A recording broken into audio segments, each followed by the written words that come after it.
A Rádio USP apresenta USP Analisa. Meia hora analisando assuntos atuais que envolvem a vida do cidadão e da universidade, sempre com um convidado especial. USP Analisa.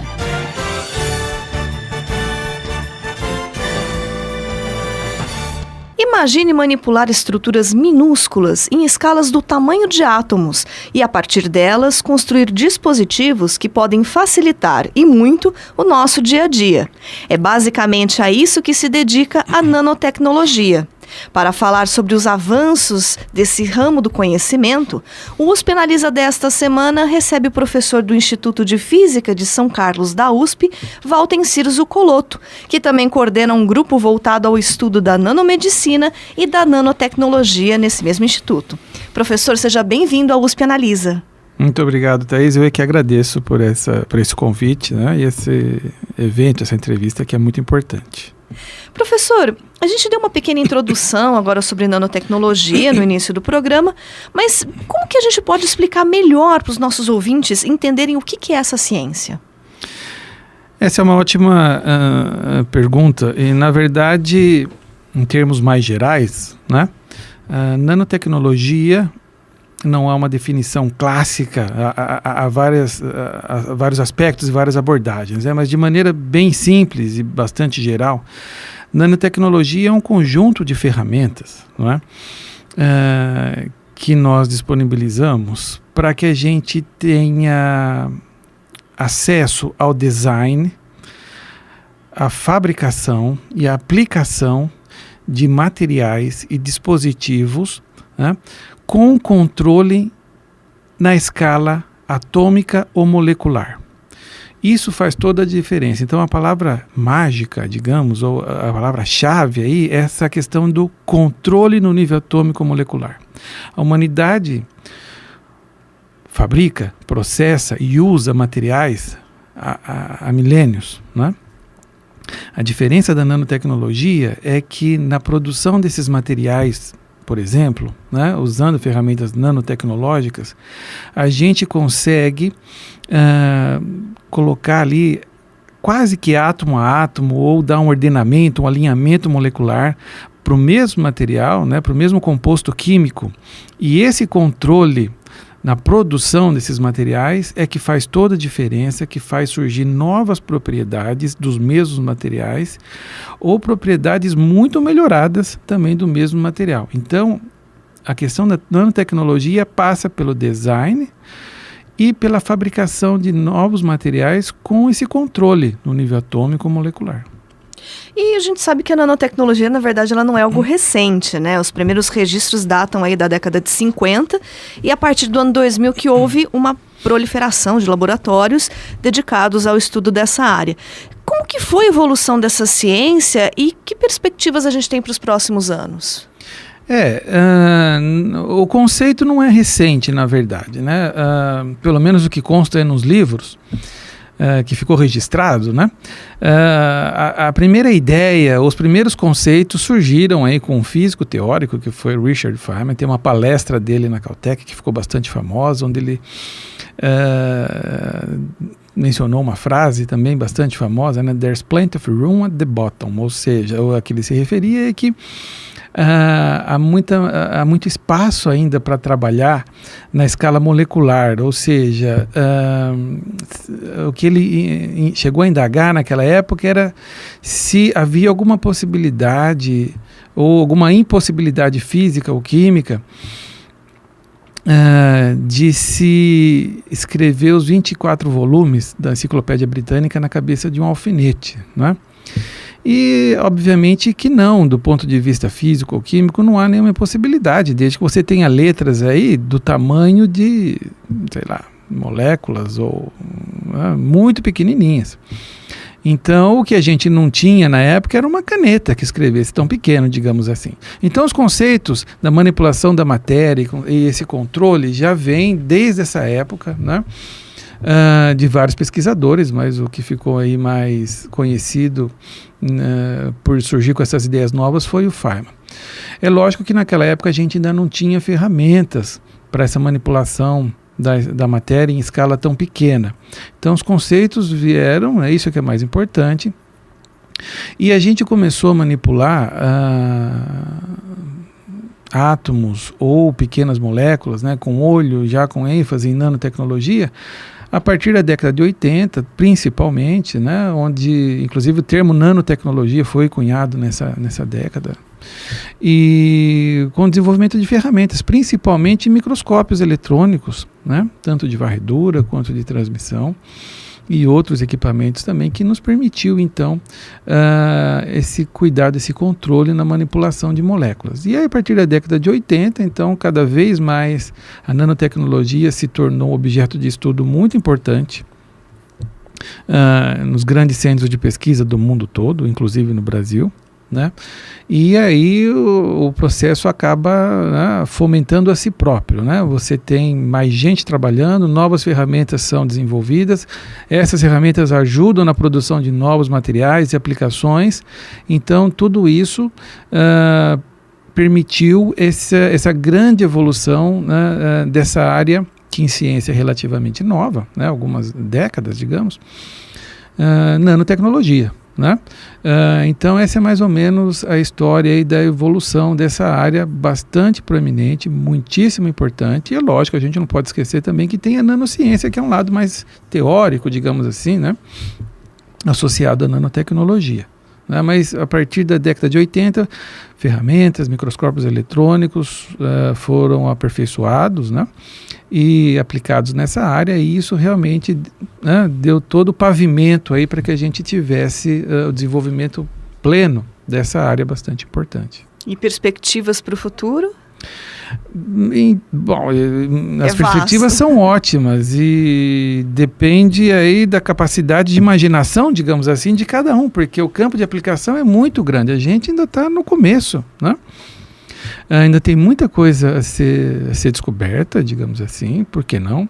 Há muita coisa a ser melhorada em vários aspectos, com relação à estrutura da matéria, como controlar outras propriedades, né, baseados nesse controle no nível atômico molecular, e cada vez mais o que a gente enfatiza, o que a gente precisa cada vez mais no campo é a imaginação dos nossos cientistas, talvez até mais novos, por que não, a criatividade, para saber fazer o melhor uso dessas tecnologias, que as ferramentas que a gente precisa praticamente já estão todas aí, né? Então a gente precisa agora de criatividade para poder levar nanotecnologia a vários setores, para que sim a gente tenha aplicações para o bem da humanidade, né? E o que a gente já tem de aplicações desenvolvidas que estão no nosso dia a dia? Olha, Thaís, a gente tem aplicações da nanotecnologia já em várias áreas, em muitos setores, digamos, industriais, né? Por exemplo, setores automotivos, então muitas nanopartículas, digamos assim, ou um pouquinho maiores, digamos, micro a nanopartículas, já são utilizados como elementos de reforço, com um caráter um pouco mais estrutural, né, em compósitos poliméricos e assim por diante. Numa área aí mais de química, digamos, muitas tintas já levam pigmentos que são nanoparticulados, né, tanto para controle de cor, como também para propriedades importantes como limpeza, propriedades dessas tintas sanitizantes, então que impedem o crescimento, a fixação de colônias de bactérias, ou pelo menos, ou que sejam bactericidas, que realmente possam matar bactérias. Então, essas partículas já são incorporadas em algumas tintas. Ramos de vestuário, a gente tem aí bens esportivos, digamos assim, que já levam também partículas com alguma aplicação específica. Por exemplo, partículas de prata que podem ser incorporadas em tecidos e têm um papel sanitizante também para diminuir odores, né? Esses são alguns dos... na área de cosmética, né? Uma área também que tem se beneficiado bastante da nanotecnologia. Então, você tem grandes marcas, né, mundiais, já trabalhando com produtos onde, ao invés do princípio ativo ser disperso em uma matriz, num creme, numa pomada, ele é primeiro encapsulado numa nanopartícula, numa nanocápsula, e vai para a formulação, e aí você tem uma entrega desse ativo melhor, por exemplo, nas camadas da pele. Então você tem um produto um pouco mais eficiente, né? E alguns remédios também, né? Você tem até no mercado alguns, inclusive já são mais antigos, né? Que são oferecidos em formulações lipossomais, que não deixam de ser também nanopartículas. Então, tem aplicações em vários setores, já na eletrônica, toda essa parte de integração, circuitos nessa escala nanométrica, não necessariamente é um nanomaterial, mas você está trabalhando, né, com circuitos nessa escala nanométrica. Os setores são os mais variados, né? São aí já milhares de produtos no mercado, né? Há um grande interesse também agora no lado agroquímico, para que você tenha uma entrega melhor de fertilizantes, de agroquímicos, que você reduza a toxicidade para os aplicadores, para o meio ambiente, aumente a eficiência na proteção das lavouras. Então, uma área ainda muito interessante. Nosso grupo tem trabalhado também nessa área, praticamente todos os setores. E a gente pode dizer que a nanotecnologia pode reduzir o custo dos produtos? Pode. Vejam, esse lado do mercado é sempre... eu não sou especialista nessa parte mercadológica, mas no momento em que você consegue propriedades novas e talvez aumentar a eficiência da finalidade daquele material, por exemplo, um material de reforço, um para-choque de um carro, que você hoje tem lá uma matriz polimérica e as cargas particuladas, né, que são usadas convencionalmente. A partir do momento que você consegue diminuir a quantidade de material incorporado e aumentar ainda as propriedades de reforço, a princípio você poderia vislumbrar uma diminuição em preço, em custo, que obviamente também é o que a indústria quer, lógico, né? Mas cada caso é um caso e tem que ser visto ponto a ponto, né? Essa questão de diminuição de custo. A principal preocupação é ter produtos mais eficientes, que sejam mais seguros, mais eficientes, e é lógico, do ponto de vista mercadológico, se forem mais baratos, melhor ainda, né? E que impactos o desenvolvimento de novos produtos baseados em nanotecnologia por grupos de pesquisa brasileiros teria para a economia nacional? Olha, é uma coisa bastante interessante. A gente tem bastante contato com esse setor industrial, né, de alguns setores aí na parte médica ou na parte da agricultura, do agronegócio. E já tem algumas empresas no Brasil, já inclusive bem estabelecidas, começaram como startups, a maioria, né? Sempre trabalhando com produtos à base de nanotecnologia, e não só empresas brasileiras, mas também muitas multinacionais, e, obviamente com inserção no Brasil, já tem no seu portfólio, se não produtos, mas projetos, para que em breve tenham produtos à base de nanotecnologia, porque todo mundo sabe que é uma revolução realmente em andamento e ninguém quer perder o bonde, né? No Brasil, o impacto talvez na geração de empregos ou de bens, de produtos, de indústrias brasileiras em nanotecnologia talvez ainda seja um pouco limitado, mas porque são poucas ainda, obviamente, comparado com outros setores, mas a tendência é que você tenha um aumento significativo nos próximos anos. E uma vez incorporadas essas tecnologias nas multinacionais, aí sim vai afetar diretamente a geração de empregos, qualificação dos funcionários, né? E tudo isso, obviamente, tem um papel importante na nossa economia, né? Polos regionais de desenvolvimento tecnológico, como é aqui em Ribeirão Preto, como é em São Carlos e vários outros lugares do Brasil todo, podem se beneficiar com essa nova abordagem da indústria. O Senai tem algumas iniciativas muito importantes, por exemplo, em área de nanotecnologia. Eu não conheço todos os detalhes, mas isso já é um reflexo de que a indústria tem um grande interesse nessas áreas. Então, a gente espera para o futuro, realmente, o nosso papel na universidade é principalmente de formação de recursos humanos para atuar nessas áreas, mas o impacto pode ser muito positivo. Ou seja, isso reforça ainda mais a importância de se investir na pesquisa básica aqui no Brasil. Sem dúvida. Sem investimento em pesquisa básica, dificilmente a gente tem a pesquisa aplicada lá na ponta, né? Então faz toda a diferença. Professor, o senhor citou alguns exemplos, né, da aplicação da nanotecnologia na medicina. Que outras soluções essa ciência pode trazer para melhorar a saúde humana? Olha, essa área de a nanotecnologia é inerentemente multidisciplinar, interdisciplinar, então você precisa dessa conversa, esse passeio por várias áreas do conhecimento, de ciência básica e assim por diante. Dessa interface entre nanotecnologia com, que a gente, digamos, biotecnologia, surge uma área de interface também com bastante aplicações, né? Principalmente na área médica, digamos assim, que é essa área que o mundo todo chama de nanomedicina. Com duas principais frentes de pesquisa, materiais para diagnóstico e para terapia. Então, separando essas duas partes, em diagnóstico a gente tem, e isso, um número muito grande de grupos de pesquisa no exterior, no Brasil, trabalhando no desenvolvimento de materiais nanoparticulados, por exemplo, né, que possam ajudar no diagnóstico, sejam eles a serem usados como novos agentes de contraste, por exemplo, para ressonância magnética. Então, esse é um dos exemplos clássicos. Existem algumas nanopartículas que podem ser feitas ou à base de óxido de ferro ou à base de outros materiais, mas que incorporem algum elemento, como gadolínio, por exemplo, e que são ótimos agentes de contraste. Então, uma imagem onde seria difícil vislumbrar ali um tecido, ou visualizar um tecido saudável, ou diferenciado de um tecido doente, se tiver ao seu redor o acúmulo de algumas dessas nanopartículas, o contraste pode ser muito melhor. Esse é um campo de estudo muito grande nessa área de nanomedicina no mundo todo, né? Então o diagnóstico pode ser melhorado.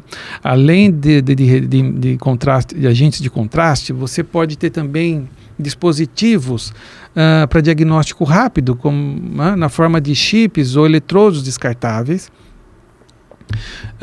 que podem se beneficiar usando nanopartículas. Esse é um termo um pouco mais técnico, são chamados de biosensores, mas eu acho que os ouvintes podem lembrar daquele glicosímetro que vende na farmácia, que é uma fitinha onde você coloca uma gota de sangue, insere numa caixinha e você então tem um acesso ali à quantidade de glicose no sangue, para o controle do diabetes, né?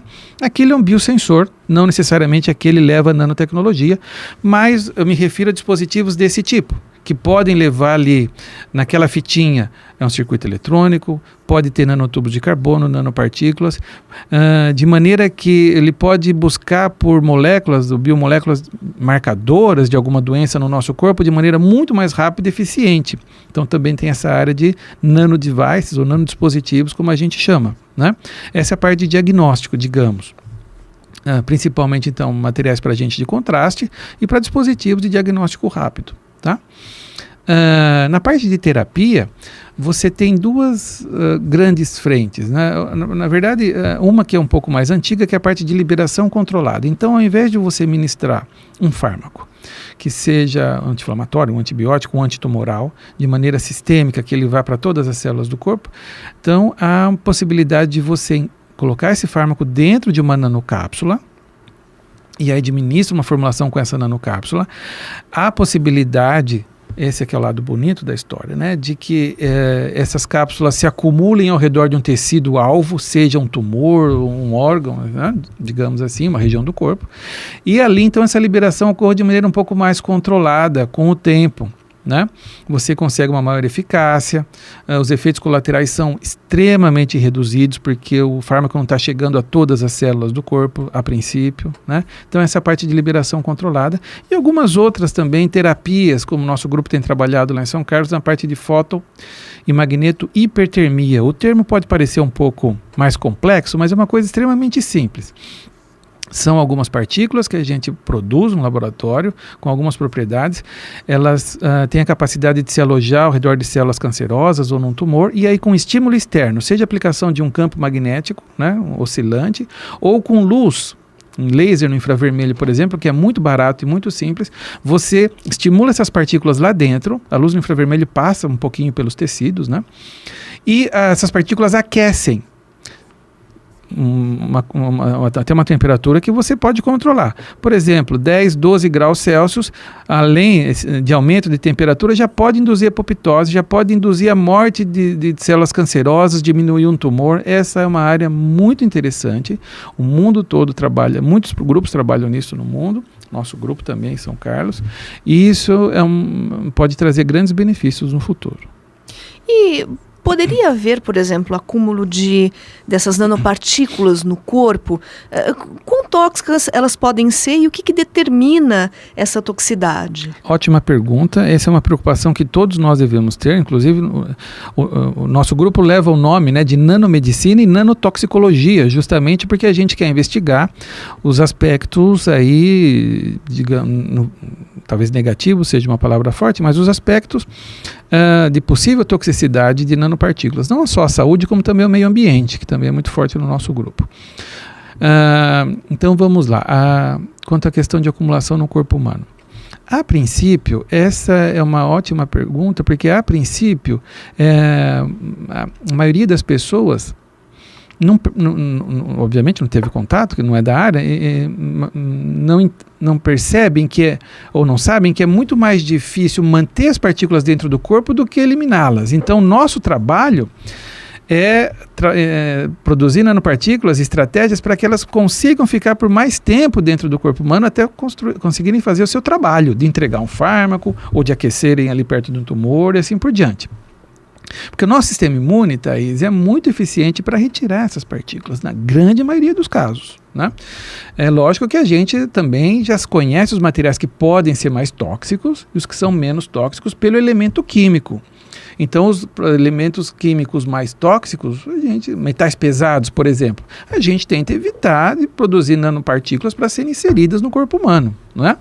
Mas muitas partículas poliméricas, lipossomos, que são partículas aí à base de lipídios ou fosfolipídios, né? Algumas partículas cerâmicas também. A toxicidade dos elementos é baixa, então não há grandes problemas de acumulação porque o nosso sistema imune é muito eficiente para retirá-las, né? O que a gente faz, na verdade, é tentar revestir essas nanopartículas com alguma molécula para que possa ser escondida do nosso sistema imune, para que os nossos macrófagos ou outras células do nosso sistema imune não enxerguem aquilo, para que essas partículas consigam chegar no seu alvo e passar ali algum tempo, seja minutos ou horas, para que atuem, né? Então, pode haver acumulação em alguns casos? Pode, né? Lógico, a gente tem vários estudos, tudo que você insere, ou aí por via intravenosa, ou por outras maneiras de administração, pode se acumular principalmente no fígado, no baço, né? Em outros órgãos também. Mas isso tudo, essa área de nanotoxicologia tem investigado, são centenas ou milhares de trabalhos no mundo todo mostrando os aspectos aí da possível toxicidade para que a gente tenha controle sobre isso, né? A gente lida com materiais também tóxicos no nosso dia a dia, então é só conhecer os riscos e controlá-los, né? Esse é o papel da nanomedicina e nanotoxicologia. O senhor citou também a questão do meio ambiente. Em relação ao contato, né, do solo, da água com essas partículas, isso pode ter algum impacto negativo ou, da mesma forma como o senhor citou em relação à saúde humana, isso tem um controle maior? Pode ter, pode e tem, a gente percebe isso. Então, no mundo todo já são produzidos muitos nanomateriais. Significa que você tem empresas produzindo, indústrias produzindo, significa que você tem gente produzindo, gente manipulando, se for o caso, em contato com esses materiais, aspirando, por exemplo, plantas onde se produz nanotubos de carbono ou outras coisas particuladas mais leves, né? Você tem produtos sendo utilizados e você tem também o descarte. Então, isso vai parar no meio ambiente de alguma forma, sem dúvida alguma. A comunidade já percebeu isso há muito tempo, então é uma área que está em pleno avanço e crescimento, que é o estudo do destino desses materiais, né? Seja em ambientes aquáticos, no solo e assim por diante. Então pode ter acúmulo realmente em ambientes aquáticos, isso pode ir para o solo, para ambientes aquáticos, e pode ter efeitos nocivos. Pode. O que a gente faz é estudar o impacto disso, estudar para cada nanopartícula, em cada tipo de ambiente, quais são esses níveis tóxicos, para que a gente possa entender, primeiro é saber os aspectos tóxicos que pode ter e depois para saber como controlar. Aí, obviamente, a indústria precisa da regulação, né? Da utilização de nanotecnologia. A regulação de nanomateriais é um processo ainda que está sendo construído no mundo todo. Na Europa tem uma iniciativa muito importante que começou alguns anos atrás, chamada NanoReg, que é justamente para investigar o potencial tóxico para a saúde e para o meio ambiente do uso de nanopartículas e como regular isso, né? Como as agências reguladoras podem controlar, pedir, solicitar das indústrias testes de eficácia e de segurança. O Brasil entrou nessa NanoReg, nessa plataforma, alguns anos atrás. O MCT convidou 8 grupos no Brasil para fazer parte dessa plataforma. Nosso grupo lá em São Carlos é um dos convidados, então a gente trabalhou para o NanoReg, desenvolvendo protocolos, né? Então, essa questão ambiental é muito importante, porque já tem produtos sendo utilizados em cosméticos. Eu esqueci de falar, por exemplo, protetores solares levam nanopartículas para proteção UV e assim por diante, e isso é descartado, isso vai direto para o mar, para o ambiente aquático, digamos assim. Então, cabe a nós entender o potencial, a potencial toxicidade desses materiais, prever e controlar. Mas pode ter um efeito tóxico, sim. O mais importante é que a gente possa conhecê-los para controlar. E para a gente finalizar, professor, o senhor citou também que o grupo do senhor lá em São Carlos faz estudos na área de agronegócio, né? Do uso da nanotecnologia. O que vocês estão desenvolvendo nessa área? Olha, a gente tem atualmente convênios com empresas dessa área, né? Também já teve outros no passado. Essa é uma indústria muito pujante e muito ávida por o agronegócio é bastante ávido por inovação. Lógico, é exemplo de vários outros setores, né? Mas, inclusive, aqui na nossa região, Ribeirão Preto é um grande polo, né, de inovação no agronegócio. Então, eles sempre são muito atentos a novas tecnologias, e a nanotecnologia está na pauta da maioria dessas empresas. Mas, principalmente, os campos aí de aplicação, os mais rápidos, digamos assim, de maior interesse, são esses sistemas para entrega controlada de fertilizantes, de agroquímicos, além de alguns tipos de sensores para algumas pragas, né, e assim por diante. Ou seja, tentar resolver os principais problemas dessa empresa, desse setor, né? Então, nosso grupo tem atuado nessa área, né, de fabricação de sistemas de entrega mais eficientes, que você consiga utilizar menos princípio ativo, para que você tenha menos problemas aí de toxicidade para o aplicador, para o meio ambiente, inclusive para a planta, para a própria planta, mas que você consiga um efeito otimizado usando menos princípio ativo, que seriam esses agroquímicos, né? Esse eu acho que é uma das principais preocupações e é onde o nosso grupo também tem atuado, Thaís. Bacana, professor. Bom, infelizmente o nosso tempo chegou ao final. Gostaria de agradecer a presença hoje aqui no USP Analisa do professor do Instituto de Física de São Carlos da USP, Waltencir Zuccolotto, que conversou com a gente sobre nanotecnologia, e ele coordena um grupo lá em São Carlos voltado ao estudo de nanomedicina e nanotecnologia. Professor, muito obrigada pela sua presença aqui hoje. Eu é que agradeço, é um grande prazer poder vir aqui até hoje, falar com vocês, e aproveito para convidar todos os nossos ouvintes da região, né, os nossos alunos, cientistas mais jovens, principalmente, quem tiver interesse em nos conhecer, nosso grupo, nossas expertises, nossas linhas de pesquisa lá em São Carlos, é só entrar em contato conosco, será um prazer recebê-los, né, e novamente eu te agradeço por essa oportunidade, Thaís. Muito obrigada, professor. O USP Analisa de hoje fica por aqui. Até a próxima semana.